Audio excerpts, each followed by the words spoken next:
যেদিন সব মানুষ ছেড়ে যাবে, আল্লাহ তখনও থাকবে। ভেতরের শূন্যতার শব্দ। মানুষের জীবনে এমন একটা সময় আসে যখন সে আর কাউকে দোষ দেয় না, কারণ দোষ দেওয়ার মতো কেউ থাকে না।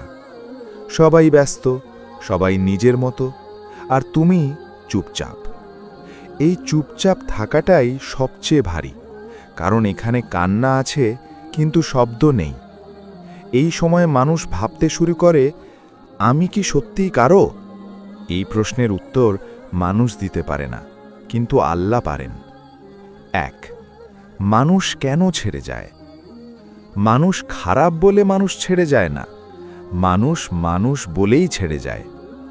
মানুষের ভালোবাসা ক্লান্ত হয়, মানুষের ধৈর্য ফুরায়, মানুষের নিজের কষ্ট বড় হয়ে যায়। আজ যে মানুষটা বলেছিল আমি আছি, একদিন সেই মানুষটাই বলে আমি পারছি না। এটা অবাক হবার না, এটাই মানুষ। কিন্তু আমরা ভুল করি, আমরা মানুষের ওপর এমন ভরসা করি যেটা শুধু আল্লাহর প্রাপ্য। 2. আমরা কেন এত একা অনুভব করি?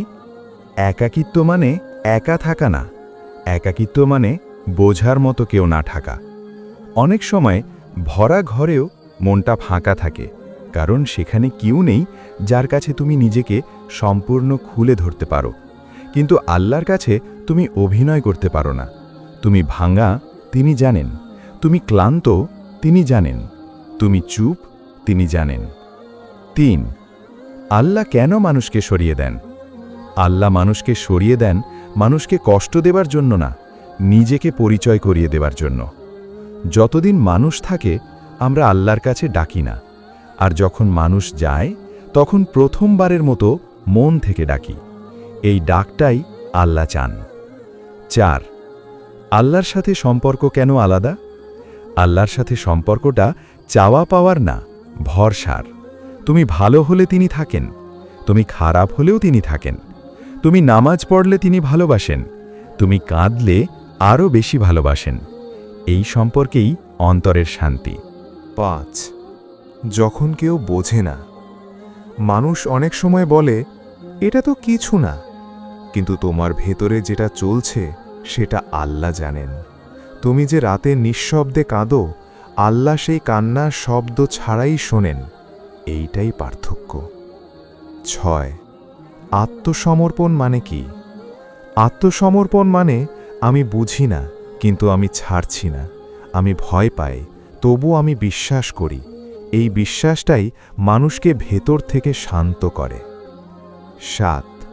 যেদিন তুমি একা থাকবে। একদিন আসবে যেদিন সবাই ব্যস্ত থাকবে আর তুমি থেমে যাবে। সেদিন খারাপ না, সেদিন সত্যের দিন। সেদিন তুমি বুঝবে আল্লাহ ছাড়া আসলে কেউ ছিল না। শেষ কথা, আল্লাহই যথেষ্ট।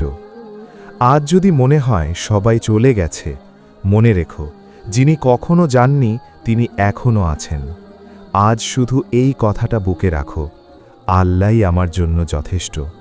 এই একটাই বাক্য একদিন তোমার জীবনের সবচেয়ে বড় শান্তি হয়ে যাবে।